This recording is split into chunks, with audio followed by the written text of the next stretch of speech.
Recording in progress.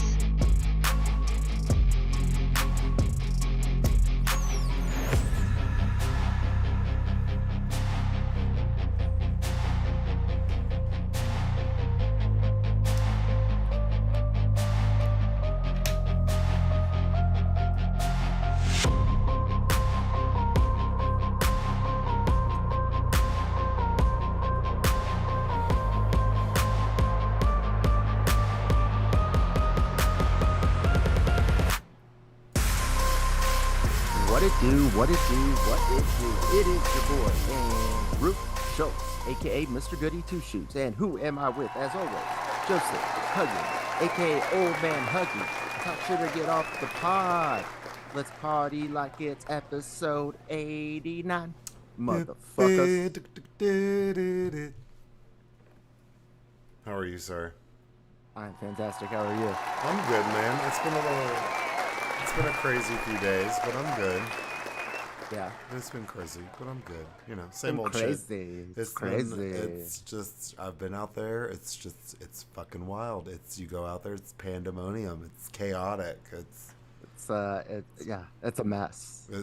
It's Vanderpump Rules minus Lisa. It's crazy. Oh, do you want to get into it? I mean, you can talk about it. My sister's obsessed with that. I'm a double OG Vanderpump Rules. I saw the first episode live, which was me and my boy who does some of the music on the pod, Figure A. Yeah. We got high in his car while I was living at my parents' house. Like, I think I was like 19. Okay. And we walk in all high, and my mom's watching Real Housewives, and I never had watched it before. Now I'm triple OG with the Real Housewives as well. Yeah. But so we watched that, and it's Real Housewives of Beverly Hills, and it just like seamlessly transitions into Vanderpump Rules, to where like you don't really know that you're watching a different show because Lisa Vanderpump is on both. Yeah. And so that's how they introduced you to Vanderpump Rules, and I've been watching it ever since. And so we're talking about Scandival, Tom Sandoval cheating on Ariana. Spoiler alert. Well, yeah, I mean, that's been big national news because I was out there while that was airing, so we watched that with my sister. But yeah, OG Real Housewives. At my bar in Austin that I was managing, we would host the Christmas party of Vicky from Real Housewives. Vicky Gunvalson. Yeah, her insurance company. She actually calls herself the OG because she is the original housewife. She would host her. They'd host their company Christmas party, and they'd rent this bowl every year and set it up in because you have a huge space. So they do it in Austin every year. So she would come in there, and we'd have to all sign like NDAs, and she would just get rowdy and get drunk, and people would just like follow her around. But it was all the people that worked for her in her insurance company or insurance firm.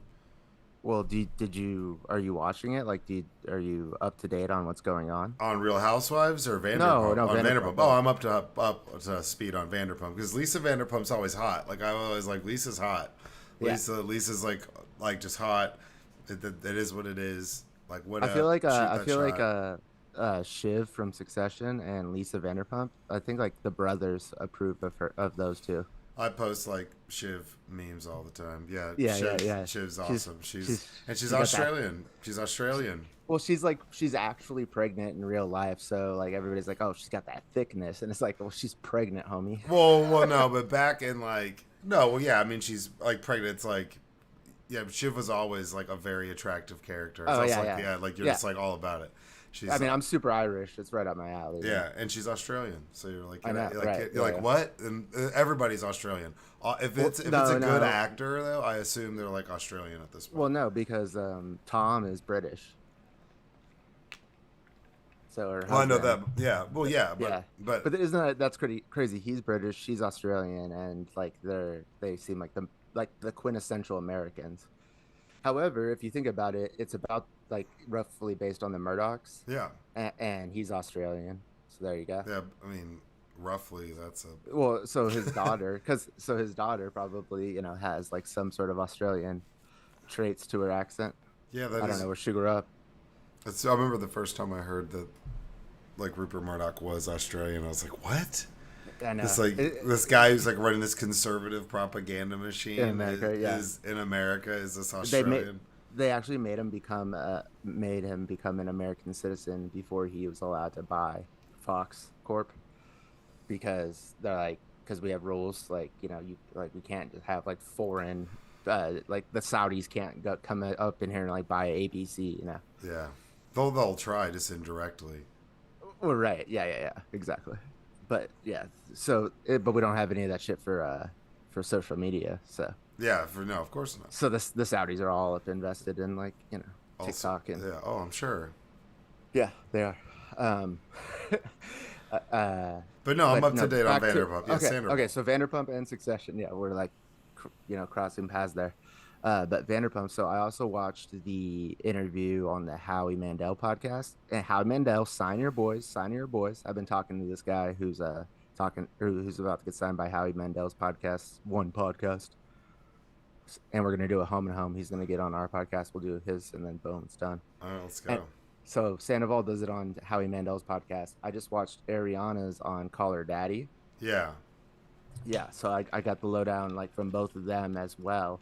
Um, Real quick question: do you find Raquel? So okay, for the audience, Tom and Ariana had been together for 9 years, and they work with this girl named Raquel, and Raquel has been known to make out like with people's boyfriends, or, you know, allegedly, and then she secretly has an affair with Tom while Tom is living with Ariana, and everybody finds out. Okay, Yeah, we went by watch their. the show. I saw their house that they're trying to sell. Like that's like my sister's all up in that, and she works in media, so doing that, like she was like giving us a tour of like, oh, like this person lives like over there, this person lives over there, Yeah, they all kind of bought houses and by each other. Yeah, yeah, they're all over like in Valley Village. yeah, exactly. And, like, my sister lives in Valley Village, so it's all Yeah, like like pretty it's a close, spot now. yeah, pretty close proximity.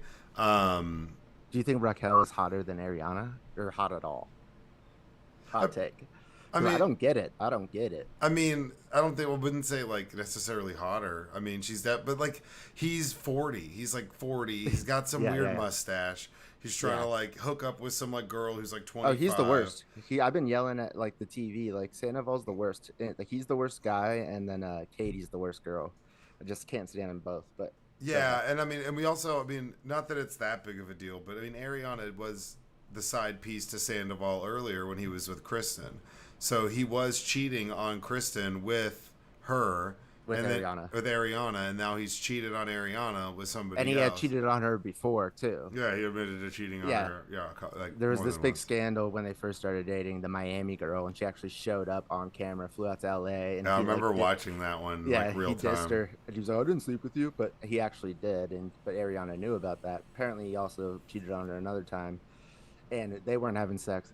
Whatever, I get it. I mean, well, I can't believe how big of a deal it is, because like this has always been my show, but Yeah, now it now it's was like out of worldwide nowhere. news. Yeah, out of nowhere it became It's like like on a the big ticker, deal. like in CNN. Yeah, they're like Tom Sandoval and Sandy Sandwich is going like no, but I mean, at the end of the day, they're all like full of shit. They all have this like main character syndrome that's just like crazy. Every single one of them does. Well, remember Jax used to be on the show, Yeah, and Jax is. and they would do so much cocaine, and it was like so obvious they were on cocaine, and it still is like they're on drugs, like, but Jax was like just like blown, like his eyes were looking crazy, and he looks at Sandoval and he goes, "I'm the number one guy in this group." And it was like, so they actually do think about shit like that. Yeah, they're like super entitled, super over the Well, top. no, Schwartz is like a sweetheart. I like Schwartz, but Yeah, Schwartz is like Schwartz is the type of person who's I've always said destructively neutral, where they should take a side, but they never really do yeah, because if they yeah. did, they'd create some sort of conflict. So That's therefore, why Katie divorced him, so because that's he would never get her back. so they constantly have this like paradox where like by not like drama is avoidable is avoidable if that person would say something and they choose not to. They choose to like either keep their mouth shut, whether that's he's still friends with Sandoval or not. You should have said something at some point. Like, come on, man! Like you're friends with all of these people, and that's a big overstep of bounds. They just got a house together. So that's my only hang up with him is he's You know what Sandoval said? destructively neutral. Sandoval, the cheater, he said that he bought the house with Ariana because he thought it was a band-aid. How do you buy a house with someone? And she said that was a band-aid for the relationship to keep it together. Well, because now they're going to sell it, and they're probably making. But because of this, they're But both. no, but that the Ariana didn't know this was a band-aid. She thought she was buying a house with like the guy that she was gonna be with for the rest of her fucking No, life. I know. That's like. That's what I'm saying. Is he's like. He was up half of. He was 1 foot out the door. I In the know, but sense that then why would he buy the fucking house then? Like, dude, that I guy's think on that. coke. I think He's on coke. I think that the show also had a lot to do with that, where they don't want to. He doesn't want to like rock the boat too much. He wanted to keep. Do you think that he was like, yo, if we cheat together, it would be the biggest thing? And if he did plan it like this, like that, do There's a. you think? There's Do a. you think he expected what he got? Well, yeah. Well, I mean, it's. Do you?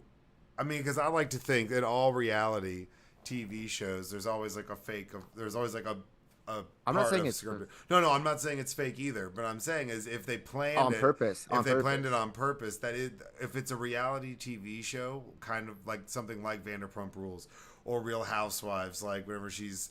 Oh, you're fake. The only thing fake about me is this, and then on New York, and that bitch takes her leg off and threw her prosthetic leg in the middle. Yeah. Like that type of shit is like there's at least a 10 to 15% chance that anything No, I'm not that's saying that planned. the producer. That's planned. No, I'm not saying that. I'm saying that people plan that drama. And Sandoval would plan something like that, but let's say that he did. Let's say 50-50. He like was like, I'm, instead of just breaking up with Ariana, what if I cheat on her with Raquel, the girl that all the girls are mad at, because they think that she's Mrs. Steal Your Man, and but I will argue that he did not expect it to go as big as it did. He hoped it would go big, but not like that. And I don't think he expected the backlash. Like I don't think he was prepared for that. Like they were like vandalizing the restaurant, like that they own, Oh, I'm sure. which is insane. But I mean, if it's tanking and you want some insurance money, you could just. Well, and by vandalize, I mean they were like graffitiing the bathroom, like Team Ariana and shit like that. Oh yeah. And then they tried to do a boycott. But it's like, come on, man, Schwartz is in there. Everyone's like, but I like Schwartz. Yeah, you're taking food out of his dog that he shares custodies with Mouth. It's true. No, I mean that shit was wild. Shit's wild. That shit is wild. A Vanderpump Rules tangent to start off the podcast, episode 89. just how I was watching Real Housewives and they just started playing Vanderpump Rules. I didn't even know. You guys just started the podcast and you didn't even know. You got sucked in. Now you're like, who's Sandoval? Who's Schwartz? And we won't do any spoilers on Succession, though. Great show. Also watched the very first episode live, so I was glad to see that show blew up to where it is now. Yeah, that show's incredible. Yeah. Isn't that like the best? Is like when you like catch a show early and then all of a sudden everybody else, and then you kind of feel like that they stole it from you. Like, no, I think it's good because like there's I put especially I think because I think I caught the second episode live, but I've watched Succession from the beginning to get other people into it. When I'm like, hey, this show's like really good, yeah, and you'll be like, I mean, it might seem like it's slow. You just got to give it a sec. Like it's incredible. You just got to get into it. It's like The Wire. Whenever if you put somebody on The Wire and they've never watched it, and then they're like in the middle of season 3, like 2 weeks later, and they're just like, dude, what the fuck? And like Omar's wild. They just get like so wrapped up into it because it's like it's one of those shows. I mean, Succession's set on like a shelf that is separate of a lot of other TV shows. right. And HBO owns a lot of those. Oh yeah, But- HBO owns a fuck ton of those. I'll just say it right now. Like I know that The Wire is held at this standard, and I have sat down more than 2 times. So I'll say at least 3 times, and put like the episode 1, season 1 of The Wire on, and I just can't get into it, dude. I don't think I've gotten past it like a couple episodes, and I've done it like a couple times. Oh man, dude, like you got to get past. So season 1 is good, and you got like a young Michael B. Jordan. You got Idris Alba. It's like It fucking. just looks like an old ass like NYPD Blue. That's Nah, what it looks man, like. because dude, once you get, and then season 2 is a slow burner. So I'll tell you that. Season 1 is building up the characters. Season 2 is continuing the completion of building up these characters and establishing like other networks. Like, and then the third, once you get to seasons 3, 4, and 5. Bruh, it is fucking wild. The Wire is so good. You have to build all these characters up, like because there's people that are in that you see that are 12 that are integral in like season 5, and they're like 17-year-old stick-up kids. Like it follows. So are you jealous that I haven't seen The Wire yet then? No, why would I be? Because now I still get to watch it for the first time. No, because I've watched it like 5 times. It's always just as good. Okay. I've rewatched it with people, or like got people on it where it's like it's good. Succession's in that same bracket. Yeah, for sure for me. I Yeah. mean, some people would put like Breaking Bad in there. That's not like, Breaking Bad, The Sopranos, yeah, Mad Men. yeah, yeah. It's called Prestige TV. There's a name for it. Oh, okay. Sorry, man. I didn't know, man. You know, if you don't know, Now you know. It's like, Sex in the City. no, get No, at The Sopranos though. Oh, Sex The and original gangster of that genre, I think. Right? The Sopranos kind of just changed TV. Well, The Wire was before The Sopranos, so like, Was it? Yeah. So the way they wrote, the way The Wire was written, is it like the storytelling in it is so crazy. It's like there's such like a long game to like this character development. Hold on, fact check. The Sopranos is not. Yeah, I don't think that's true. Let me look. We gotta be close to the same time if it's not before. Sopranos. Final episode 2007. Not final episode. I know. First I'm getting to it. I gotta look. Dude, ChatGPT, my homework. Original release January 10th, 1999. Ended in 2007. The Sopranos, Yeah. and then The Wire.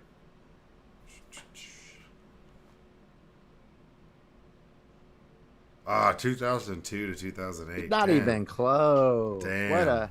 Yeah, it sounds. So they ended around the same time, but it started. Okay, after. but my point is, The Sopranos was the like original, like, whoa, this is different. Like, I didn't know you could do this on TV. Okay. Like right before The Sopranos was Oz, which was like that was, prison shit. That was like fuck. That was so fucking people up, man. Yeah. So I mean, if you could give the credit to Oz, if you want. I don't know. Right. Oz was wild. It's like That's like Netflix having to give credit to House of Cards, and you got Spacey all up in there. You know, he's been canceled. There's this old. I mean, it's not. I guess it's not as funny now, but there's this old video that was a skit with Aries Spears, and it was like Oz, but it was called The Cause, and he did his Bill Cosby character like he was in the show Oz, and it was absolutely absurd. Sounds awesome. But yeah, it's pretty good. But like now, I mean, I'm sure it's taken down or something. You never know. We'll find out. Shout out Aries Spears. Yeah, I was like, do not shout out Bill Cosby. We're not shout out. Yeah, do not. No, we boo him. No. Yeah. Lock him up. Well, they did, and then they let him out. He always gets out. I don't know what's going on with this guy. I don't know. Like they like wheel his ass to trial. They convict him. He goes to jail for like a second, and then he leaves. Like I swear to God, I feel like he's always like skating. Yeah. He's like oh, now I gotta go back home. Yeah, I don't understand it. Like Fucking weird. He's Slippery, dude. He's a weird individual, man. Slippery like Jello. Is Jello slippery? I guess. Yeah, dude. Yeah, like, yeah. Trying to pin him down is like trying to pin a Jello to a wall. That's actually a saying. I've never heard that saying before. Yeah, I heard it. Like I think somebody had like said that, like I think in the Trump White House, and it was like quoted over and over again. It's like that's Secretary of State said, something that like fucking Ted Cruz said, and then now everyone's like trying to repeat it. Nah, maybe it was something about foreign policy. I don't know, dude. It was like it doesn't matter. It's a saying. It's gotta be so. Oh no, I got you. I get it. It's just like that's just a funny saying. I've never heard it before. No, I'm trying to imagine what douche. Pinning Jello to a wall would be. what douchebag in our political system would say, like, trying to get him down, trying to pin it to him is like pinning Jello to a wall. I'm imagining like Ted Kennedy. I'll say the Joint Chief of Staffs, the chairman of the Joint Chiefs of Staff, Mark Milley. I'm putting it on him. Okay. If my memory serves, he might have been talking about China. Like a Chinese gelatin. Can't keep my hands on it. Slippery Jello like Cosby. That's how we got there. Yeah, sure. We got from Bill Cosby to the chairman of the Joint Chiefs of Staff.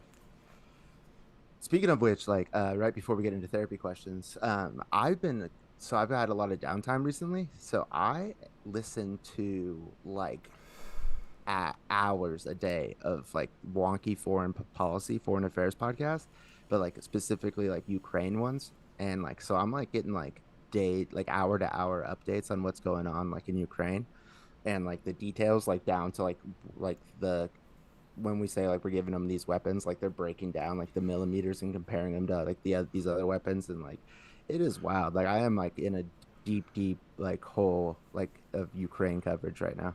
Really?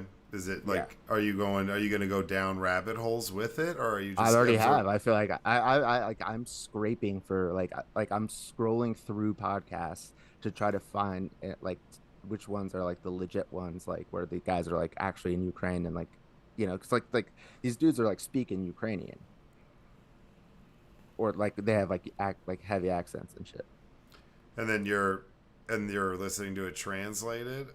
No, no, they're speaking like they're like full on Ukrainian, like they have like Ukrainian accents, but and they'll bust out Ukrainian words from time to time. But and a lot of it then also a lot of it is like these think tanks, like like the Council on Foreign Relations and Illuminati. the Carnegie Council and Illuminati. yeah, and the Eurasia Group. Yeah, that's right. Like, so, anyways, like, big bold prediction over here. Okay. Okay, so you saw that they hit Moscow with a bunch of drones yesterday. Yeah, dude, what is up? I was going to say, I was just about to bring that up. They're just like flying, Woo, like just droning woo. them. They have like no air coverage at all. That's I where know. they spend the second most on their military, right? Second or third most, because North Korea is really high up there and like spending their actual money spent. Not comparison to us, but there's They were considered the second largest or the second best army in the world besides America and before this. they're just getting like trounced. Trounced. And so and I know like it's gone back and forth. Like in the beginning, it was like, holy shit, Ukraine's like actually like holding up, and then it was like, oh, is Ukraine really? Ukraine's taking a lot of losses, blah blah blah. Like the spring counteroffensive, I think we should like be cautious about how we think it's gonna go. Nah, bro, nah. Like like when they were in Bakhmut, like there was like brigades of the Russian army kids who just like picked up and left, and then the Wagner group had to come in and Prigozhin, the head of the Wagner group, he's just talking all sorts of shit because he knows that Putin can't do anything, and he's the one who's actually like he kind of like they just shot each other into Bakhmut until it was like nothing left, and then he claimed he took it, but then he gave it back to the Russians like yeah, on Thursday, which they can't hold it, and so the Ukrainians are just surrounding it and like just shooting at them. So and that was supposed to be the biggest battle, except for Bakhmut. There's no strategic advantage for it at all. The Russians just said that they just thought they were going to take it really quick, and the estimates are that like 200,000 Russians have been killed just in that fucking city. And that city is like a suburb out here, like in like California. That's how big it is. It's not like a LA or anything like that. Like it's insane. And so and it's all these Wagner guys, and they're all prisoners from Russia that he's recruiting because he's running out of men. And if they're there for 6 months, then they get their freedom, but none of them make it because they all die. But the thing is, they can't retreat because they'll be executed. And by executed, they put their head to like a huge like rock, and then they hit it with a hammer. What? That is, So that's your options: live for 6 months, get free, and they will free you, dude, because that's wild. yeah. And so Prigozhin is the head of the Wagner group. Wagner, why is it called Wagner? It's spelled Wagner, but it's Wagner because it's German. It was Hitler's favorite composer was Wagner, and that's why they named it that. If you want to know what the kind of guys these are. That's wild. And they called him Putin chef. And he was like, and I just saw him in an interview recently, and he's just like, this guy is fucking nuts because he'll be like up there on the front lines talking hellish shit like about Putin, calling him like the grandpa in the basement. And then now he was like all like just like normally dressed like in his office and like having an interview. He's like, I've no yeah, my name shouldn't be Putin chef. He's like, I've never been a chef. It should be more something more like Putin's butcher. Good lord. This dude is fucking, and I think he's coming for the Kremlin, dude. Like he was saying, like he said that he would give up locations of Russian troops to the Ukrainians if Putin didn't give his men more ammunition. Like he said that on video, and like everybody in Russia saw it. And this guy's fighting with For Russia. Yeah, For Russia. yeah, and he's like the only one who's like actually had any sort of success after the Bakhmut thing, and when they like, basically everybody just like chilled the fuck out, and his group went into the middle of the city. He like did a video, and he goes, I have to give it up to the Ukrainians. They're fucking really good fighters. He says that he thinks that they're the second best army in the world right now. Which I could like people were sleeping on the Ukrainians like because Russia moved in 2014 to Crimea, so they've been like Yeah. working on this shit for they've had a head start like fucking almost 10 years, like 9 years since that happened. So like and Russia was testing all of like their cyber like bullshit that they would do they would do it to Ukraine first to see how it worked. So Ukraine has been like had a head start on like counteracting all that. Like Russia didn't shut out the fucking lights, didn't cut the internet, hasn't like cut the GPS, so so there is no air supremacy. Like Russia, like just oh man, what a biggest fuck up ever. And the and I'm telling you right now, like don't listen to people when they're like, if Ukraine takes a little bit more land, then like we'll get to the negotiating table. That's not how the Ukrainians are seeing this at all. Like they're gonna take all of it plus Crimea back, and I can see that happening. I can see the Russian like soon, very soon. I could see like the Russian forces folding, and when it happens, it's gonna happen quick. Like it's gonna be like, whoa, what happened? And it's just like, and it's over. Well, That's because how I yeah, that's how I see it ending. because I remember them going into Crimea. They're always doing all sorts of fucked up shit. Yeah, with Ukraine and Belarus and all these other places where they're always like testing shit like right by them. Or, They're thinking about putting nukes into Belarus right now. That's what they're talking about. who?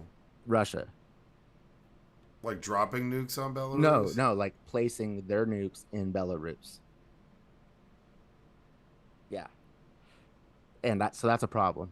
Except for okay, like to be fair, we have nukes in NATO countries that surround Russia. So like, let's just be fair. Yeah, yeah. I mean, if you look But at that but chart, if you look at the chart of U.S. air bases or nuclear weapons and like missile defense systems that we have some sort of control operation or that we've sold and we right, can use, they basically all surround Russia and they're right, like we have all like over nukes. We Europe. have nukes. We have a nuclear base in Turkey right now, Yeah, straight up.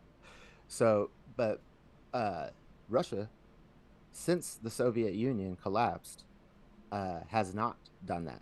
In fact, Belarus used to have nuclear weapons because that's where they were storing them, like in the Soviet Union. Plus, so did Ukraine, and we, the United States, and and the world partners, convinced them to give up their nukes, give them to Russia, and Russia would be like the one place where all the nukes, from the Soviet Union would chill. And they all agreed. And now look what's happening to Ukraine. You think if they had nukes, maybe like shit would have been different, and so it makes other countries think. But Russia, so this will be the first time Russia has put nukes in somewhere else besides Russia proper. And for the record, Belarus was the last new country that listened to us, and that was like 2 months ago, and we haven't got a new country since. So maybe they're fucking with us, bro. possible. Damn, man, you've been just like deep diving into this shit. It's kind of impressive. Well, I mean, I'm telling you, I've just been listening to a lot of it, Yeah, I mean, and especially hearing somebody so else's perspective that's not going through like, doesn't have some United States political lean to it. right, yeah, Because it's not not as, yeah, it's not as simple as like, do we give money to them or do we not give money to them? Because that's what right. people try to make it out to be. Yeah, and like the F-16 jets, like that, let's say like because countries are gonna, we already okay to other countries to give it to them. We're training them right now, but that is actually so whenever they do win the war, then they have jets, so Russia won't think about coming back like in a couple years whenever they rejuvenate and get all their shit together. So the jets aren't even for this like war, but like the sooner you get them, the better, obviously. But they're not. it's not coming in play for like the next 2 years. And I mean, I could be completely wrong, and this war goes on for years and years and years, and that's very possible. But just the shit that I hear, like, and it's so clear that it's like one side is fighting for their country and their lives and their freedom, and the other side is like, what the fuck am I doing here? And I don't care, and everybody's dying around me. Like that matters, like when you're in the trenches. So just, I mean, No, definitely. and And we've heard stories about Russians, young Russian soldiers, just walking the fuck off. Like they don't yeah, give a shit. They're just like, this is why stupid. would they? And And why would they? yeah, and there's like pro Ukraine protests. I mean, I guess if you can even call them that in Russia. But I mean, there's people who don't support the war at all. Right, and it's hard to get information out of Russia because it's illegal to even call it a war. You could get up to 10 years in prison. It's a special military operation, even though from time to time Putin will slip like in a speech and call it a war. It's like, "Oh, is it a war?" And it's like, "No, you can't even say that." And so like when you poll people in Russia like, do you support the war? It's like, "Well, what the fuck am I supposed to say?" Like, are you really a pollster? Are you like KGB? Yeah.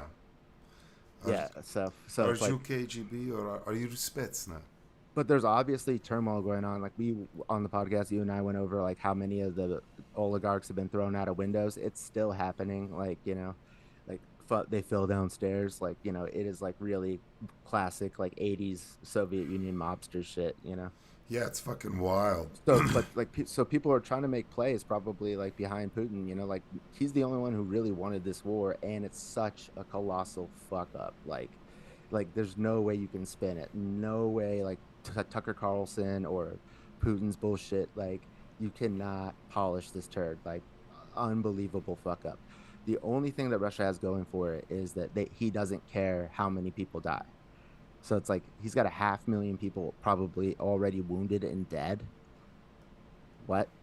And you've had millions of people leave the country as soon as like the shit popped off, and so that's a brain drain, is what they call it. It's like all the like smart, like affluent people fucking bailed, and so now you're gonna have like that's like for decades to come. You're not gonna have that like in your population, helping you like be creative and invent and like grow the economy. It's gone. So just dumb poor people, and they're all fucking like they all know somebody who died. That's what you have. Dumb poor people. It's like Yeah. they kill me with that. But that's wild. Yeah, I mean it didn't work out, and now he looks weak. Like Russia looks weak to the rest of the world. Oh, of course. Some Russia's gonna roll up on you and be like, "We're do something about it." You'd be like, "Okay." Like I saw you got beat the fuck up in the cafeteria last week. You sure you want to fight? Like you're not Right. like they're not as intimidating. But they have nukes. But I'm saying like as far as But they're like not going to use. So yeah, like you obviously they have nukes, and when anybody starts saber rattling and talking about nukes, which they've done a shit ton of, like you got to take it seriously. But dude, none of them. They're people. These are people too. Like they know they're fucking done. free They got Gucci. yeah. I'm wearing my But Russian free Gucci shirt. yeah, so there's no way they're gonna use nukes, and we're like self-deterring, like like, oh, what if he uses nukes? It's like, no, he knows not to do that, like, so he might like, even though this is a colossal fuck up, like I still think he's behaving rationally according like what he thinks is rational. I don't think that nukes is rational because it's over. That's just lights out for him for sure. And what's the fucking point of all this if you're just like gonna die if it's a suicide mission? Yeah. Yeah, like you wanted to go out like Do you Peter the think? fucking Great. Do you think someone tries to take out the old Putin? Putin Yeah, master? yeah, yeah, that's happening. I feel like, like, like there is like there's plotting for sure. And I'm telling you, this Bogosian guy seems like a fucking clown weirdo, but guess what he has? A fucking military, and they all respect him, and they all get paid, and they all like, it's like, so Putin, we've seen what your army can do, and we've seen legit has a better army than you, and he's a Russian. Like and he's not even one of the, I guess he's probably, I guess, considered an oligarch. He's just a different breed. Because like these guys, This Wagner guy. yeah, they're up in Africa, and like I swear to God, they're like in like 4 different countries in Africa, and they've taken over all the gold mines. and they just take all of the money. See, as like gold from Africa, just supplying him. So he's probably like almost as rich as Putin. What? So a gold stealing Nazi is gonna take over Russia? Is that what you're saying? I'm saying like even he's in play, like, and I wouldn't have said that like 2 months ago. Like Yeah, I guess he's there's such a like clown. there's definitely a power vacuum. Right. But I hear this a lot, and I've heard this before I even thought about it in terms of Russia, which is like be careful, why we stopped assassinating people. Like the United States used to assassinate like dictators all the time, like in South America, and it would just get way worse. Well, the It's like, power vacuum that would exist there would be filled by a horrifying person, yeah, probably. yeah, exactly. Like be careful because the next person could be worse. It's hard to see how it could be worse than Putin, but I've heard that That's like don't get surprised. And then I started thinking, I'm like, yeah, dude, think about the Russian underbelly, like that goes on. Like all these people just die for nothing, like So like it's probably so dark and grimy. Like the next person who's like able to like get through that and like make it to the top to replace Putin after this, like that dude's seen some shit. yeah. It's not gonna be like some. He's not gonna be elected. Right. The people aren't gonna have a choice. It's gonna But be so. yeah. There a bunch of other people are gonna be like, all right, we give up. Yeah, because usually, like, if there was a coup, it's the military, right? You get the military. You okay? This is how you do a coup, y'all. You cuff the leader. You have the military, and you take over the media. That's boom. Step one, two, and three. If you do all three of those, then you have successfully committed a coup on whatever country. Prigozhin talks hellish shit about the defense minister, the person who's ahead of like the military, openly on video all the fucking time, calls him a clown and all these like weird fucking names. And so if it's not going to be that guy, it's going to be this Putin's butcher if there is like a move. And yeah, like you would think this guy would get poisoned. He's the only dude on video who's calling Putin And a you're saying grandpa. you saying that you think that guy's gonna go after the Kremlin? He seems like he already is. He talks so much shit, like shit, like you're uh like nobody talks shit to Putin, you know. And this guy like went from like he's not just talking shit a little bit, he's like flagrant.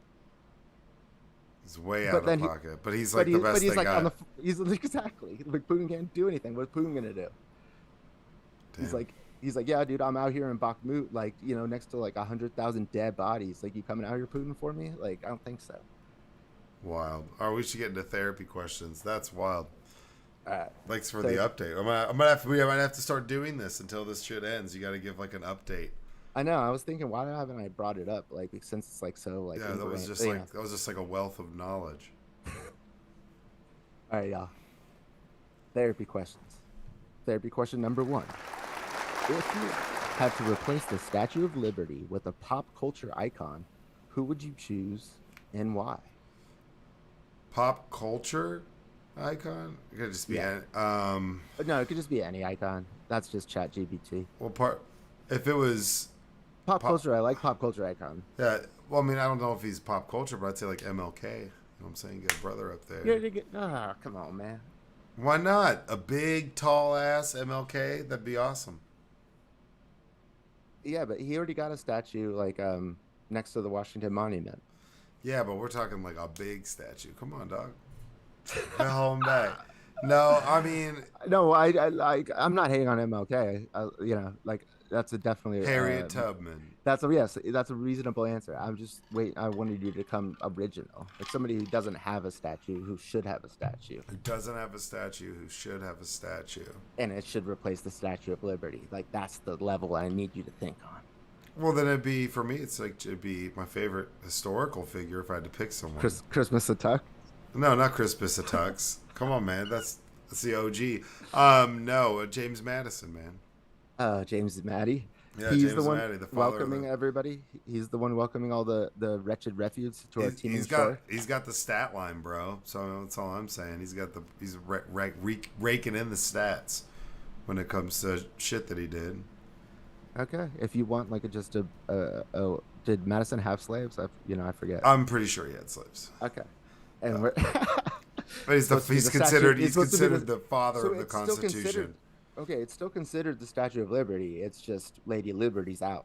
Well, I mean, So yeah, you yeah, okay. Well, I mean, well, can't have a slave owner up there welcoming all the new people to freedom. we got a big statue of the first president's dick, and he owned slaves and had wooden teeth. There's a Wash. statue of his dick. Well, it's just a big obelisk, but it looks Yeah. like a giant Oh penis.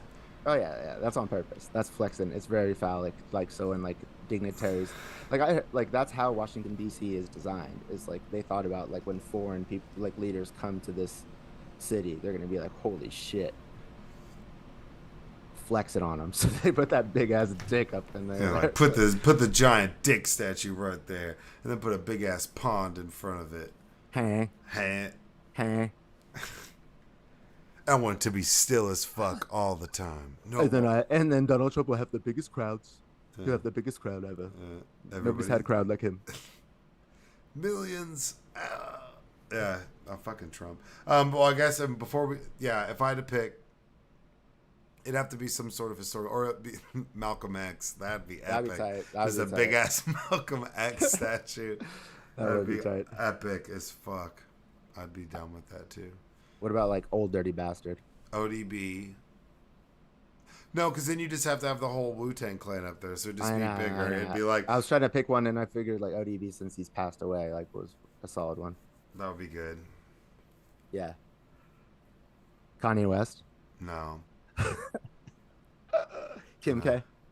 no. I mean, you could do like a small statue of Kim K. So that's what I'm saying. Is there some people like Wu-Tang Clan would be like a Mount Well, Rushmore style. what? This is like what represents America. People, when they think of America, they think of the Statue of Liberty. Dude. So you just have like no, they don't. Yes, they do. No, I don't know. At least, or maybe in New York, at least. Yeah. When they come in, they're like, "Hey, look at it." I'm sure, Statue of Liberty is, but I'm even though we got it from the fucking French. French. Yeah, that's true. Christ. It was a gift. I still think it's like bugged or some shit, dude. It's like gonna come to life and murk us, and the French will be like, "Oh, we've waited so long." It's like a Trojan horse. Yeah, There's a bunch of French people inside the Statue of Liberty. we just don't. Yeah, we just don't know they're there. I trust them though. I trust them to quit. Yeah, yeah. Yeah, yeah. Me too. We have to come bail them out again. I'm eating freedom fries. They showed up what once? No, we wouldn't have won the Revolutionary War without France fucking with the British Navy. That's where we won it. But weren't they late as fuck? Yeah, well, yeah, they weren't trying to get involved, but then they handled it for us. They were like late as fuck. So that's what I'm saying. They showed up once and they were late, and now 20 years later they're still asking for free beers because like they helped because like they saved us when we got sucker punched one time. Like that's fucking Macron. that's the that's the French. Freedom toast, freedom fries, The French do listen to this podcast. Also, I want freedom mustard. Quick shout out India, rising in the ranks. Oh really? Wow. Just behind Canada as far as number 2 outside of the United States countries. Okay. Hey, shout out. Hey, we appreciate that. That's Hey, awesome. biggest democracy on the planet. India on the climb. Right. Let's go. Slumdog Let's go. and trivia in India.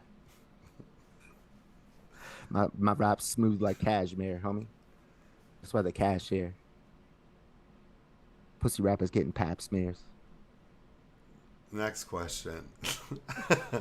I bust a hymen when I'm rhyming. No, just stop it. Jesus. Ask Gloria Steinem, I'm a feminist, playboy. I don't want to no more of your rhymes. Good Lord. All right, therapy question number 2, y'all. If you could have a conversation with a famous painting, which one would you choose and what would you talk about?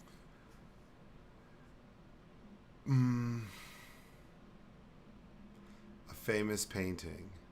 I wouldn't want you wouldn't want it to be like the Mona Lisa, Nah, I don't care what that bitch has to say.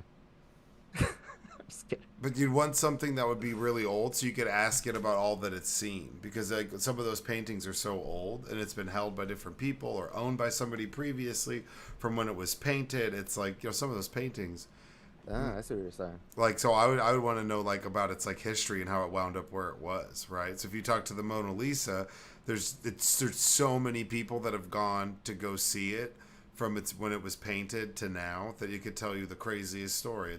The story of the painting would be wild in itself. Just Leonardo, like That's almost like a good idea for a kid's book. Nah, from like on God. That's on actually, God, that's on actually Christ coin, on Christ coin. Uponeth thy Lord, no Yeah. bonnet, dog. On my Jesus, homie. I put that on my Jesus. What about the Last Supper? See, I was thinking like you would talk to them like as if they were like it was really the Last Supper. So I'd be like, "Yo, Jesus, Judas, Oh, like, what, hey, what, bro. what it do? What it do? What's the real story here?" There's some tension going on in this room. What's Jesus, up? you're telling me there's unlimited bread and wine here? You're telling me you had no idea this fool wanted to take you out. No idea. Silver. Yeah, we'd be like right around the same age. And you'd be like, Judas, be like, silver dog? Are you silver, bro? 30 pieces of silver, dog? Shit. You capping, dog. You broke ass. Yeah, you broke ass bitch. Just like you in here eating somebody else's bread that you about to sell out for 30 nickels, dog. You tripping, bro. You tripping. You're like, I know, such dog. such a sellout that I know, dog. you're the go-to sellout. Yeah. You're like how Benedict Arnold is a traitor. You realize we talk Judas. shit about you now. You know, we remember your name. We say your name. 2,000 years of If someone's selling out. Someone's a snitch ass bitch. We say your name, dog. Selling out though. Remember the Gen Z and below. They don't even know what that term means at all. When you say somebody is like a sellout, they're like, "What the fuck are you talking about?" They're getting paid. Like that concept to them is like weird. Like that we would ever call somebody a sellout for like making money on their art. Yeah, I think that it's because Judas sold out Jesus though, that's for sure. Yeah, he sold out his dog, man. I mean, Hey, ratted on him. That's snitching. On God. On God. On Christ coin. Available at your local exchange, not Binance, not FTX. Yeah. Available at select local vape shops. Use promo. Ask your local parishioner. Yeah. Use promo if they don't have Christ coin, tell them to call me. We're gonna set up those like those little Bitcoin ATMs. Yeah. That they have like in the convenience stores. We're gonna have Christ coin ATMs at all the churches. Yeah, all the church. Hey, let's go. Hey, and the mosques. And there'll be and the temples. Hold on, there'll be a claw machine that's connected to it where you where the claw machine does accept Christ coin as payment. And you're trying to get more Christ coin with the claw. Yeah, so you can get more, and you can get like cards that are with preloaded Christ coins. It's the future. It's being able to give your family amount of Christ coin and keep preloaded, and the cards are collectible. It's Jesus on a budget. That's what it is. It's Jesus on a budget, and that's what everybody needs. More Jesus, more budgeting. That's what my wife tells me every day. It'd be like some QVC T800 club bullshit. Christ coin is going to save your life and going to save you money. Yeah, hey, there you go. That's what I'm talking about. That's pretty good. He's just saved, y'all. Christ coin. But you'd have to pick like an old painting, like some Monet or like a Van Gogh or something like the Sistine Chapel. I think that's I'm a painting. stuck on the Last Supper. Yeah, Sistine Chapel. Sistine Chapel is like a big, massive painting. That would be cool. And ask about the process of painting it. And like, it's seen so much shit. That's what I'm saying. Some of them, I'd want something that the older the better. Yeah, obviously. Not some maybe even a cave painting, dog. That'd be a short I mean, like how many famous painting? Like I'm not having a conversation with the Campbell soup from Andy Warhol, you know. Maybe that Monroe though. No, that would be a wild story. Just like, so what was going on while this was being painted? He's like, nothing. Andy Warhol didn't even do it. It was like his homies like screen painted it and like bam, done. Sick. Even though the logo for the audio on the podcast is like Andy Warhol-esque. All right. Therapy question number 3. If you could turn a classic novel into a rap song, which novel would you choose and what would the song be about?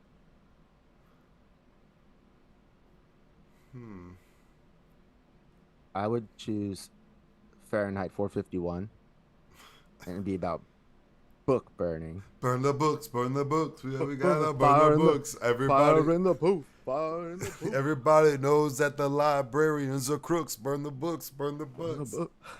Yo, what's up? Don't mean to boast, don't mean to brag. I be coming in, setting fires like I'm on tag with the. Let's go. That'd be awesome. Now, I'm burn. I'm burning your Britannia. Need more water than Titanic. Oh my god, that would be awesome. That would be fire, man. That would be like. Have you ever read Moby Dick? Well, I'm a dick because I'm burning the book. Like BK, I'm gonna burn it my way. I'm about to torch every copy of fucking Hemingway. That'd be awesome. Shakespeare, come here. Yeah. Because I'm burning that up. Shakespeare shakes with fear when the flames get near. You could do, and then we'll call it Ron DeSantis. you could call it, yeah. We'll call it Meatball Ron. Yeah, Meatball Ron. Meatballin' Ron. Yeah, Meatballin'. We Meatballin'. meatballin'. We stay fly. We stay meatballin'. All right. What classic novel for you? Classic novel for me. Outsiders would be good. Because it'd just be like rolling with your homies. What would the Just song be be like about? Stay golden? Yeah, well, yeah, it'd be something like called Stay Golden. But it'd be like, that'd be like a story song, like a King Von song, where it's like telling a story about how you and your boys had to slide on somebody because somebody got stabbed or some shit. Slide like a greaser. Yeah, slide like a greaser. Slide like a greaser. I'm an outsider. Social's walking around. I'm gonna find you. This a real gun. This ain't a toy. I'm a stay golden pony boy. Yeah. 2-bit and soda. Jedi's like Yoda. Dow pulling up and he's rolling up the Yola. Be like, hey, let's go. Coke like my name is Cola. 2-bit soda pop. Dow just made that boy drop. Steve, he just won't stop cracking jokes. That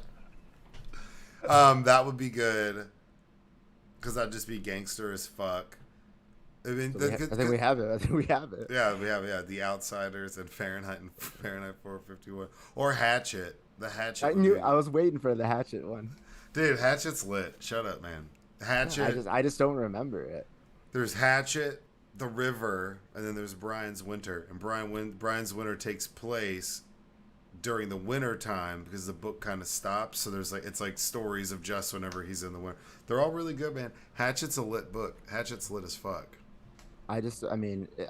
It's not real enough for me because you weren't. I don't think you lived. I don't think you were. No, I'm starting to remember because like now that you said there's like this series. No, I remember. Well, because we read it all in 5th grade in school. Yeah. So I think I caught it. I caught in because I was there half the year. But he doesn't talk about jerking off by himself in the woods, so it's not believable for me.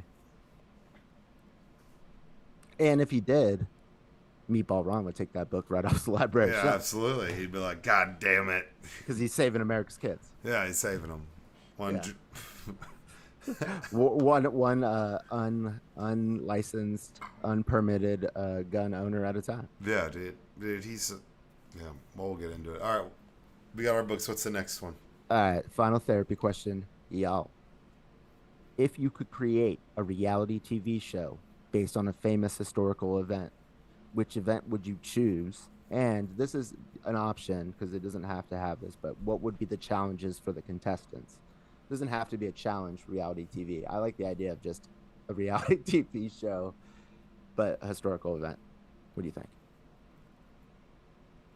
Reality TV show, Civil War. Okay. Because it'd be like a bunch of stupid racists walking around. So it'd be like two sides to it. And it'd be and like obviously it'd be really bad.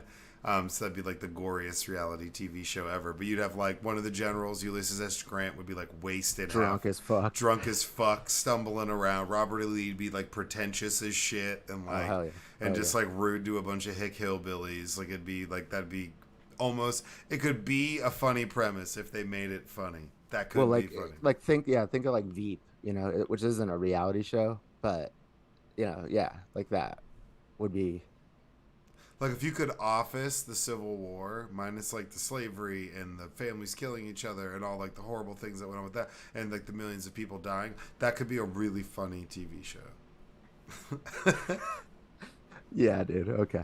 Um, yeah, Civil War Because then it reenactments. would cut, and there'd be black guys on both sides, and they'd be just like, "What am I doing here?" Like, Dude, America is not ready for that. Like, no, it's like, no. that's cancel. That's how you get a civil war going up in this country. Like, There well, is, there's a lot of people say we're in a slow there's an moving. amazing, an amazing mockumentary.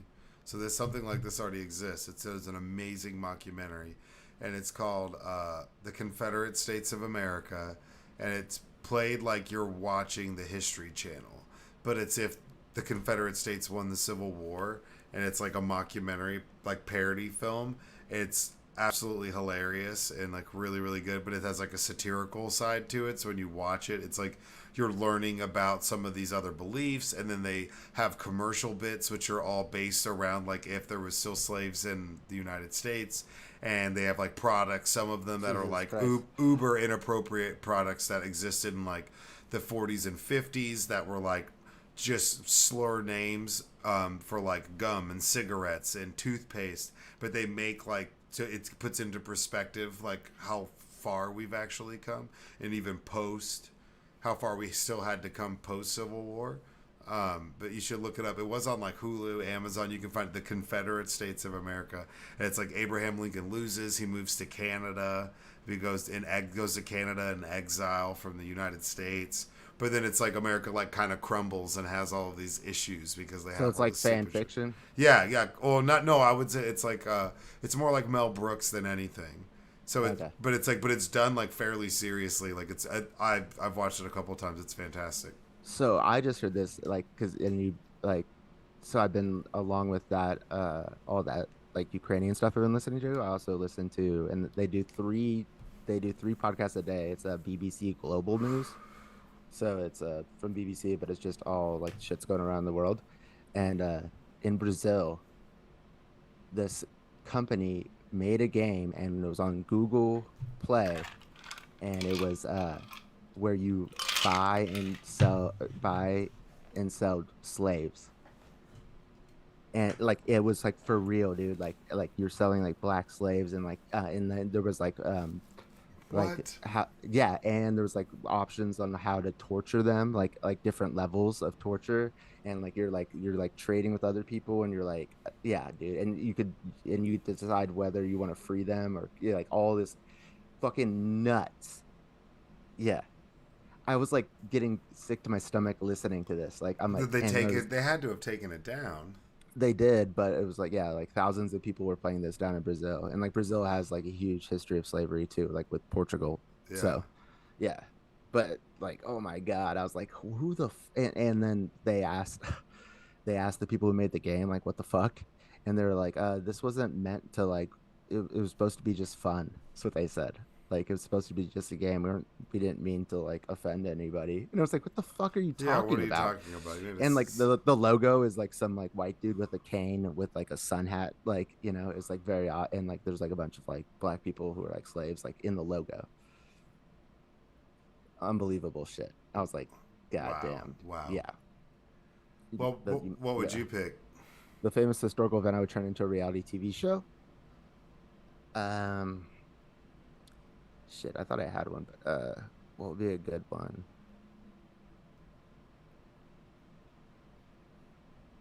Hmm, shit, maybe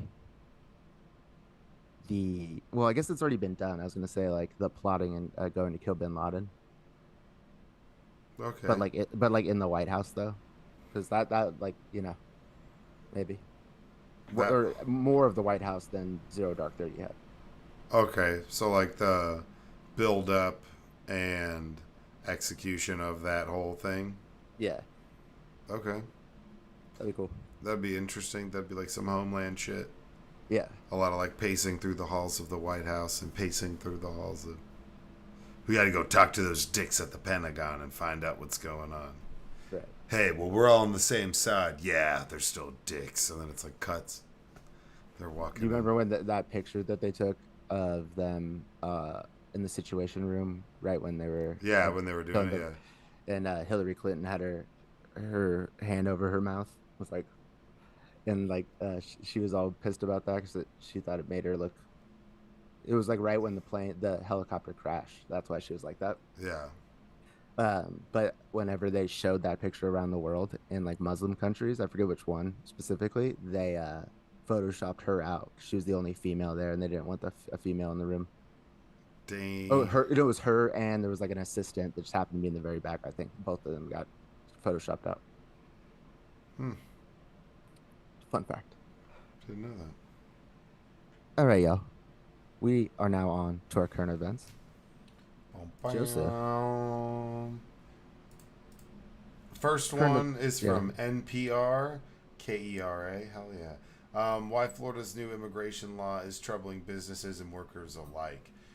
Recently, well, there's been an effort to where, and now in Florida, if you can't work without presenting any type of paperwork. If you get caught working in the state illegally, you get deported, and it's for 10 years until you're allowed to come back, or you're banned permanently from re-entering Florida. But Ron DeSantis, besides just this immigration bill, also in his Don't Say Gay bill and banning gender-affirming care for people, He's 6-week abortion. He's literally becoming like coming into fruition. When I was like, I'm more afraid of him than I'm afraid. And now, granted, Trump is scary as shit, but the way that Ron DeSantis goes about doing this, like, he really wants to roll the clock back 100 years.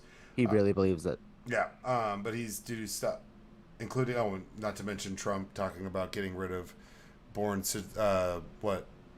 citizenship, natural born citizenship. He's signing an executive order the first day he gets in office to do away with that. If you have family members in the asylum system, that came out like an. But how does that make sense then? How are you determined a citizen of the United States if it's not that? Oh, I mean, that means if people come here, they're going to be deporting babies. Is what they're saying. That were born here. Yeah, that were born here. Right, but I was born here, so what's to stop them from because deporting me? Because your parents weren't in the asylum seeking process. Oh, that if you're in the asylum seeking process, yeah, fucking idiot. So that means if there's a pregnant woman if you who spent weeks, months risking their life to get away from the situation they were in because they thought they were going to die doing that, so they were like, take their chances to get here. Now that's the people he's gonna go after. Get the fuck out of here. I'm tired of people telling me that I have babies in cages. I don't like it. Sounds bad, really bad. So I got a deal, arguably the best deal ever. We're just gonna deport the babies with the parents. We're just gonna kick them all the fuck out. It's like, okay. It's heartless. Anyways, 4 years Republican presidential hopeful has railed relentlessly against U.S. immigration policies and newly arrived asylum seekers. Senate Bill 1718, which takes effect on July 1st, will offer a preview of the controversial changes DeSantis has said he'd like to see Congress implement. And this is like what it is. Florida's like his breeding ground, or his like petri dish for the long-term accomplishments he wants to pursue with this country. And some of them are pretty fucking spooky. But I mean, a couple things. First of all, I think we need to give both of ourselves credit, even though it wasn't that hard to call. On our last podcast, we recorded it the day before DeSantis announced on Twitter Spaces with Elon Musk and fucking David Sachs, and we were. I think both of us were like, it's gonna, like, it could crash. Like, Twitter sucks. Yeah. And what happened, dude? He couldn't even start it without it crashing. Yeah. And then they're like, oh, the servers are melting. Bitch, you had like 300,000 people there, and like, you have Elon in the room. Twitter can't handle 300,000 people. Like, like fucking all these audio Facebook Live issues goes like and shit. Millions. Yeah, it was almost set up like a boomer was trying to use Twitter live stream and had never used it before, and was like, hold on, like talking to their phone all close like they do when you talk to them on like FaceTime. Yeah, Twitter Spaces, so it's an audio format. Guess what, dude? We have video now.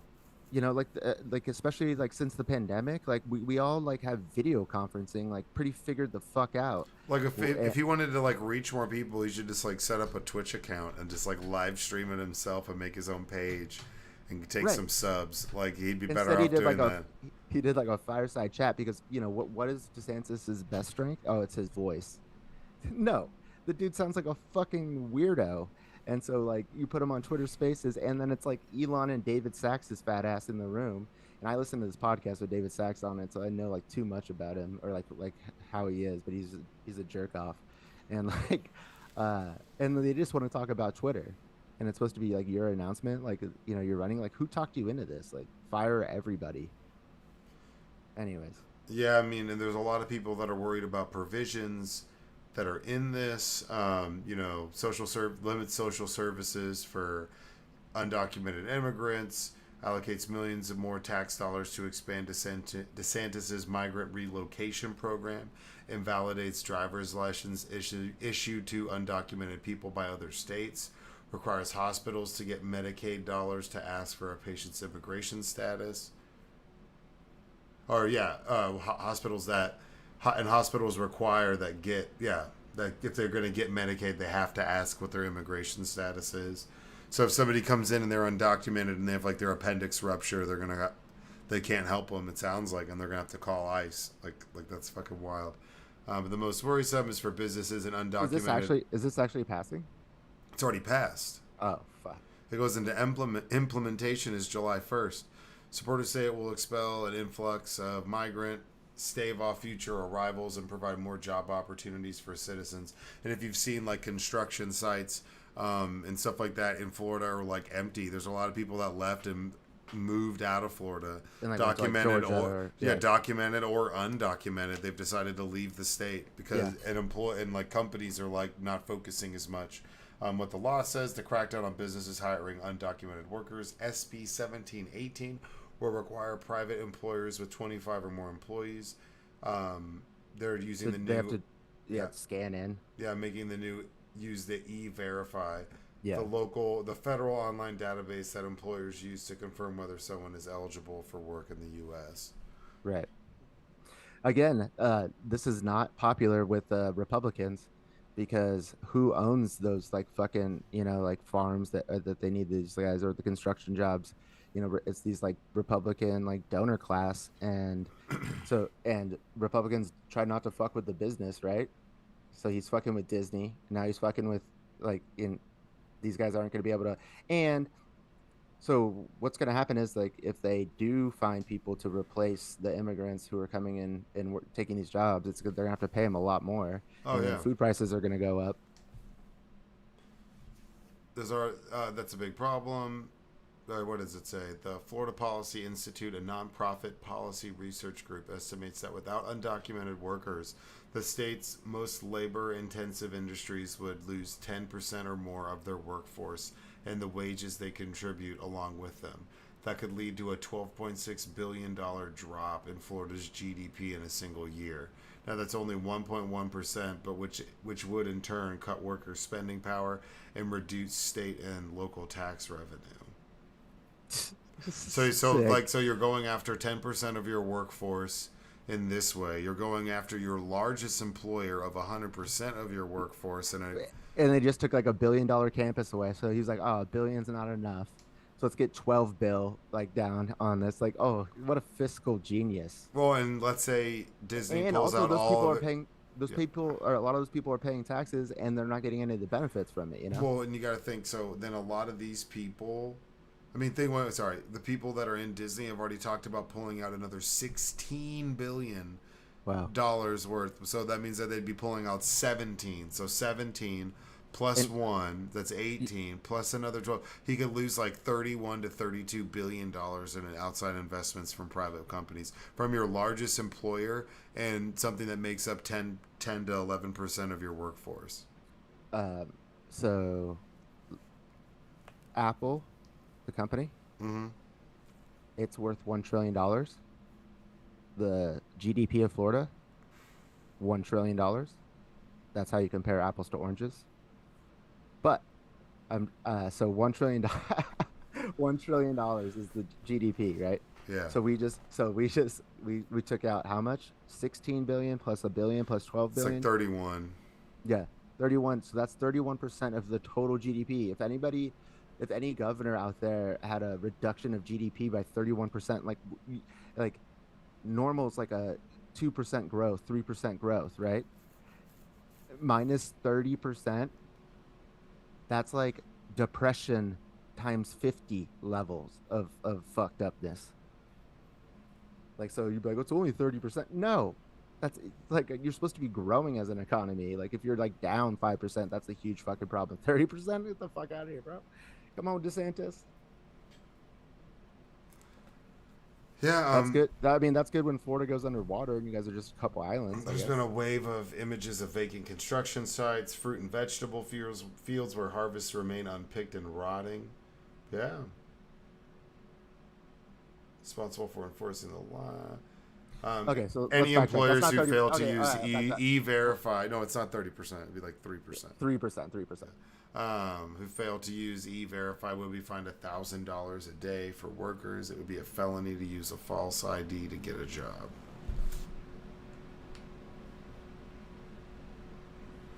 Pretty wild, man. Yeah.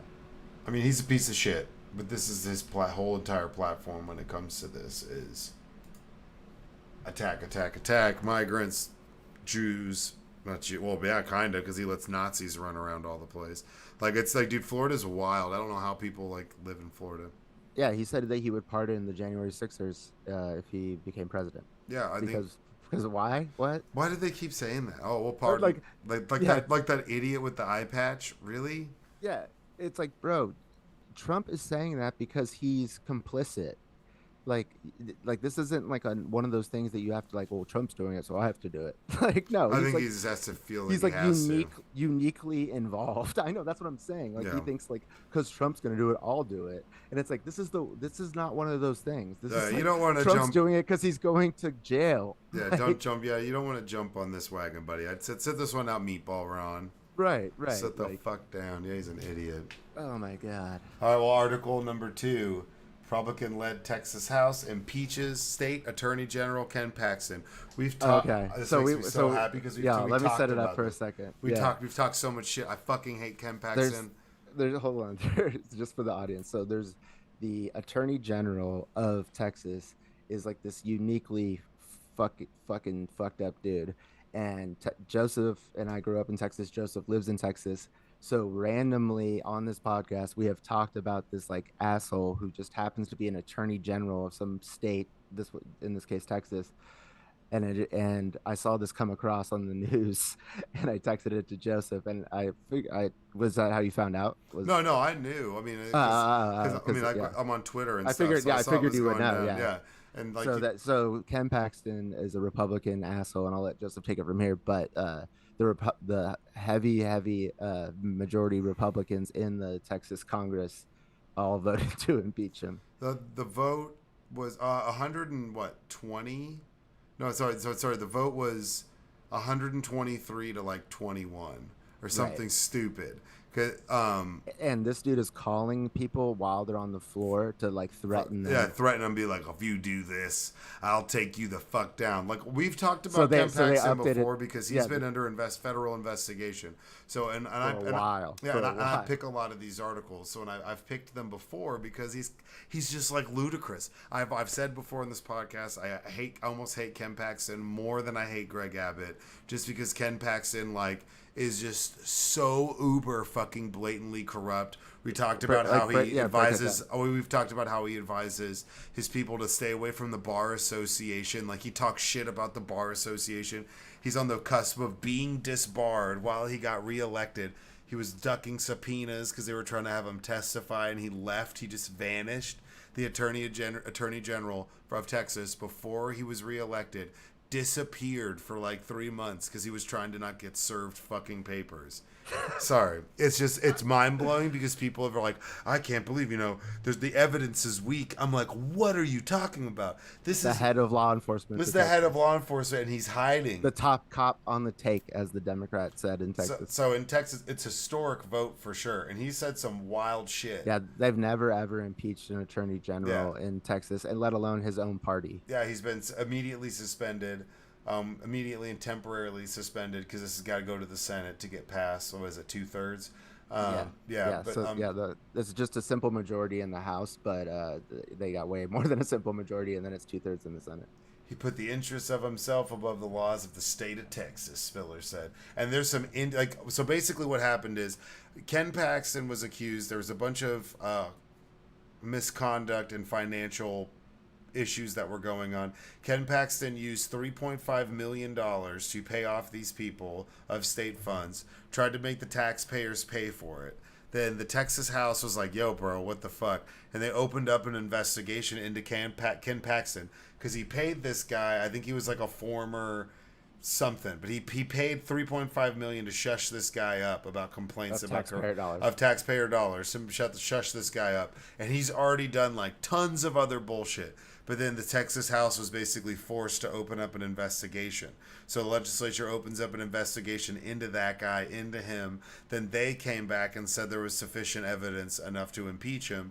So they presented that evidence. No one's seen all of it, but apparently, it's pretty damning. I'm assuming it is. It's fucking lazy eye Ken Paxton. I mean, that's what when he goes in front of the Senate, it's like a trial almost. Yeah, yeah. Like how they do it. Yeah, yeah. So whatever it is. We'll hear the evidence. For it was 60. It was like 61 Democrats voted. All Democrats like, yeah, impeach this fucker. And then it was like another 60. It was 62 Republicans or 63 Republicans voted.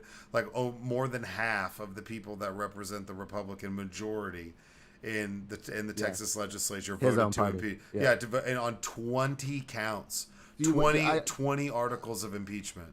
I mean, depending on what happens, like I think he's going to get convicted, by the Senate. I just wish this happened before Trump's second one, because then be like, you can't do this. Did you he said there's been shit that came out today. There's an interview where he was interviewing with Steve Bannon, and he talks about how he got 2.5 million votes, potential Democratic votes tossed out through mail-in voting in like Harris County, and how if he wouldn't have done that, he's like Trump won Texas by 650,000 votes. And if those mail-out ballots are allowed to be sent out and I don't deem them as illegal, then Trump doesn't win Texas, and we're in the same situation as Georgia. Only we probably have a blue governor, and Trump loses the state of Texas. He says this. Yes, he literally admits to throwing out 1 million less than the amount of my fucking money he stole to pay off some douchebag who hangs out at juice bars and wants to be a part of Ken Paxton's corruption machine. Because he's from Collin I've been County, saying, so like, Texas is gonna go blue. He's from Collin County, so he has this like stranglehold on Collin County politics. Like that's where he's been in the judicial system. He's from Collin County, Texas, so he's from North Texas, and man, he has just got like a stranglehold. And what they're saying is there's people that cut their teeth working for him and working for his law offices and working for him when he worked up in Collin County as a judge. So he started out of like small town North Texas and blew the fuck up into what he is, corrupt as shit, paying people off, like I said, ducking paperwork, and now he's probably going to get convicted. And it's a weird wagon to hitch your name to for like Trump and Ted Cruz and those guys, because they don't know all of the evidence that they have against him yet. There's no way they know everything that they have against Ken Paxton. Well, it's like when we knew that Trump was going to get indicted, and they're like, oh, this is a bullshit indictment. It's like you haven't even seen it yet, But I wonder, so this is the whole thing, is what if there's stuff that connects Ken Paxton to other people that are on like a higher up scheme? Do you know what I'm saying? Oh, yeah, like he knows where the bodies are buried? Like for other people, yeah, that's possible. Right, yeah.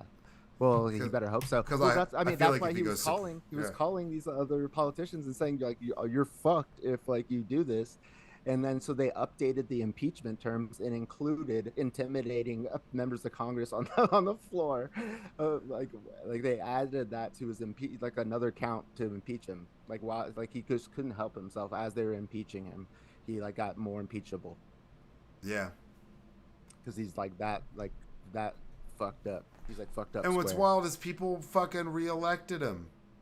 Yeah, but okay, yeah, I know. But no, that's wild. Like but he has nowhere else to go now. It's over.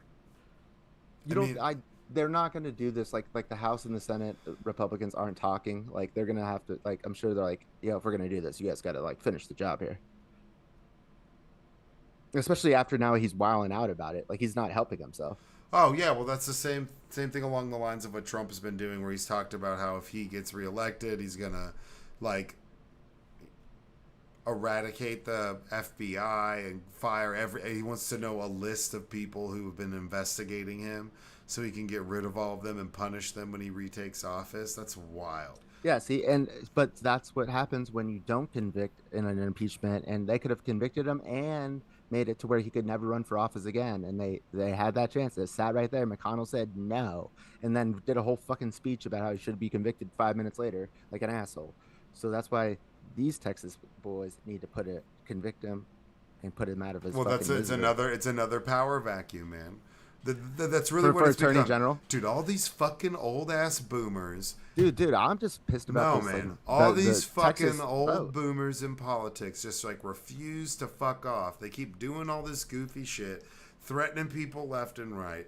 Oh, it's like whether it's Putin or it's fucking Biden or it's fucking Trump. It's all these old fucks running around being dicks to each other, having dick measuring contests. It's stupid.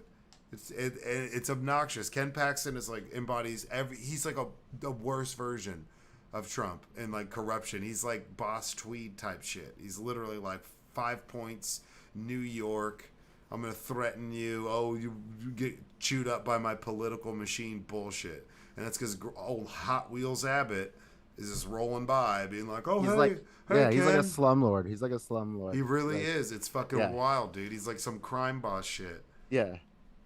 Well, we'll see what happens, Texas. Ball's in your court. Jesus, man, get me the fuck out of here. And the the last thing, U.S. debt ceiling deal clears first hurdle despite hardline conservative revolt. This has just been going on. This debt ceiling. America's Yeah. broke.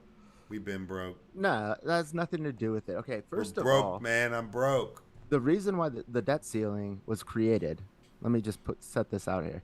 It was like it was like early 1900s, right? Like 1910, 1911 something, whatever the fuck. It was because uh the way that Congress like did shit like before the debt ceiling was like they would have to tell like specifically like the executive branch like this amount of money is for this, and like anytime they needed to do something they had to sign off on it. So instead they created the debt ceiling where it's just like, okay, so we all agreed that we're going to spend X amount of money, and now you, whoever's in charge, spend that money how you need to spend it, and pay for it. So that means like issuing bonds to get the money to pay for it, and T-bills. And that's all it was. It was just so that it was not to like restrain spending, it was to like actually make it easier to spend the money that we agreed to spend. So now the Republicans use it they hold it hostage, and they're like, oh, we'll default on our debt like if you don't do this. And the first time they did was 2011 against Barack Obama. Barack Obama said that, oh, he'll never negotiate on that again, and that's where Biden was coming from. And so anyways, they did negotiate, and Biden doesn't want to say it, but we won that negotiation. And what it was that we negotiated the budget, and which we were going to have to do anyways. And everybody like we kind of like pulled a fast one on them because they thought they would get more shit done in the actual budgetary process than, and now that the budget is sealed up and done, and the debt ceiling is going to get raised. So, but Biden doesn't want to say that we won because then it looks bad. We need it actually voted on first. So he's just gonna eat shit for the next week and just act like like McCarthy handled him, and once it gets raised, then we can celebrate. Yeah, because he's like, I don't really care. Fuck you, McCarthy. McCarthy's a little weasel. Right, and McCarthy might lose this fucking gavel because of this. But okay, so this is the thing. I heard this whole lengthy conversation about the debt ceiling, and they were saying that the executive branch has other options than waiting for Congress to do it. And so there's the 14th Amendment where it says that the debt of the United States shall not be questioned. So they think they can use that and just ignore the debt ceiling.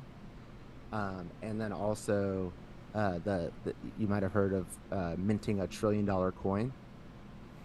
So and it has to be a platinum. It has to have platinum in it. This is literally in the Constitution, that the Fed can mint any type of or any denomination of coin, and for any amount of it, as long as there was platinum in the coin, the physical platinum. And so if they mint this $1 trillion coin, the Fed does, puts it in the bank of the Treasury, boom, that just moves the balance sheet, and we're good to go. Hmm. All we're talking about I've is never heard that so, before. that's an option, and that's real. Like you could actually do that. So this is how they Trillion describe. dollar coin. Right. So the United States government is the issuer of money, right? Of the dollar. They create it. So this somebody was describing it. It's like it's as if this is how people talk about the debt ceiling and the debt and the deficit. It's like if you were like in a gym at a basketball game and the person like was who had the scoreboard, you're like, you're gonna run out of points. How do you get these points? And the person has the scoreboard and they just press the button and the points go up. They don't run out of points. They create the points. So they don't. The United States government is a balance sheet. They create the money. Yeah, I It's know. like it's like you create $2.5 trillion by signing the legislation. So like this whole shit about like it's all kind of made up. Smoke and mirrors. It's like a social. It's like a social It's a issue. Or it's it's literally a balance. It's a balance. It's it's a, just numbers. a balance sheet that's getting inflated into something bigger than it is. Well, it just doesn't. It actually it doesn't matter because the United States prints the fucking money. What's interesting is So who do they owe? Biden talking about using the 14th Amendment to raise Right. the debt ceiling and just be like, hey, we got to take care of shit. It's my duty to make So the sure we're problem. taking care of. But then Trump is talking about using it to get away with natural born citizenship. Well, okay. Well, the 14th Amendment probably says a lot of shit. I know it was like right around like when we ended slavery. It was like the 13th, No, the I know, 14th. but those are two totally different uses. No, I So, know. Yeah, yeah, but he's not using it like that. The United States debt shall not be questioned. Like that's not what no, I know, but I'm saying, but just to use the same thing, and one of the them's same trying, amendment. yeah, one of Yeah. them's, yeah, like, The what, problem with think, Biden using that this time was then it would for sure go to the Supreme Court, and it would go quickly because they have like this like ability to like pick up a case really quick if it's like an emergency. I forget what it's called. It's like what they did with that the oh, abortion pill. their fucking job, yeah, that's okay, Yeah, yeah, okay, exactly. yeah. So, however, that in itself would have shook the markets. So you're not really like avoiding what you're trying to avoid, which is like an economic downturn, like for no fucking reason. So just the fact that it's like up in the air going to the Supreme Court and we don't know, then that alone would have fucked everything up. So that, but if they could test it when when default's not on the line and find out if that works, that would be great. But the $1 trillion coin, boom. I mean, it's just $1 trillion coin. platinum coin. So I mean, And it doesn't have to be a trillion. It could be like two $500 million coins. It could be $7 trillion coins. It could be anything, any denomination, any amount. see, that's an ocean. platinum. That's Ocean's 11, like 13, right there is just like Well, yeah, stealing $1 trillion coin. I know. I was thinking about that, like because you have to take the coin physically from the Fed to the Treasury to deposit it, and like because you could like flip a military for $1 trillion. You would have to get rid of it and then like have it like whoever it'd be the getting paid part for Well, the yeah, you value could borrow. of it. You would borrow against it. Yeah, you would have to borrow against it. Yeah, But then, which is totally fine. That's what all these rich people do with their stock. They have like a billions of dollars of Amazon stock, Bezos, and then he just borrows money at like a really low interest rate, like against his shares, and so he still keeps the shares, and then has the cash to roll around. That's what we would do with our $1 trillion coin. but that would just be tough. I feel like you'd be on everyone's Christ radar. coin. You'd be on everyone's radar real quick. You go from You know, broke to a trillionaire. how do you go? I don't know how you go about that, but you would have to start your own country immediately. Yeah, you would have to like buy a country basically. Like I have this trillion. You'd have to have a military. I have this $1 trillion coin. It's worth $1 trillion USD, and What if Putin's butcher gets it, dude? Because no, they actually do say that, or this was like maybe 5-10 years ago when I heard this, that secretly Vladimir Putin is the richest person on earth, and they think that he's worth $1 trillion because that's how much he just siphons off of like the Russian like oil money. I believe it. So he's got the $1 trillion coin. I think it was early podcasts we talked about. Like, I would take $10 million to go take Putin out. We didn't specify money, and I was like, "You would take Putin out?" You're like, "I don't know if I could say that," but now you're saying it. Just Yeah, at this point, because that was pre. That was like right when the war was starting. Yeah, up. that was like right when the war was starting up, but there was threat of war. Like, we were like we were on before the invaded. We're on it, man. That's what I'm saying. We were on it with Ken Paxton. We were on it with Ron DeSantis. Yeah. We stay on this shit. Yeah, actually, Elon. Yeah, Elon being a total douche on that shit too. I didn't see the Elon DeSantis merger. I didn't see that. That was. I mean, it only makes sense. It does. Sense. It only because that's like a chain of douchebag peaks. That's universal law. Universal law. They were just like had to come together. Yin and yang. And so this David Sachs guy, he was like the 5th guy at fucking at PayPal, and so he's a billionaire, but he doesn't But I was listening to business podcasts, and I started listening to this podcast. I'll fucking plug them. These assholes all in. And it's actually like kind of popular, but it's like 4 fucking venture capitalists, and they're all like Republican idiots. And I didn't realize that until I was like a few episodes in, but now I hate listen. And so I listened to the one right after this disaster, because he was like one of the guys wasn't the other guy in the room, and the fucking way that they like try to spin how it wasn't that big of a deal. It wasn't a disaster. It was actually great. Ron DeSantis is great. And it was like, he's like, I was in the room. It was great. Like, and his demeanor the whole time, like he wasn't like freaking out when, and it was just so cringe. Like I had to like force myself to listen to these guys explain how it was. And they're like, and the media is not talking about how 10 million people viewed that, afterwards. And it's like, viewed it. It's an audio and it sucks. Yeah, and they're just like dogging you, bro. They're like, hold on, I have to listen to this to see how shitty it was. Yeah. It's not like, man. They're hate listening like I'm hate listening to your podcast. Yeah.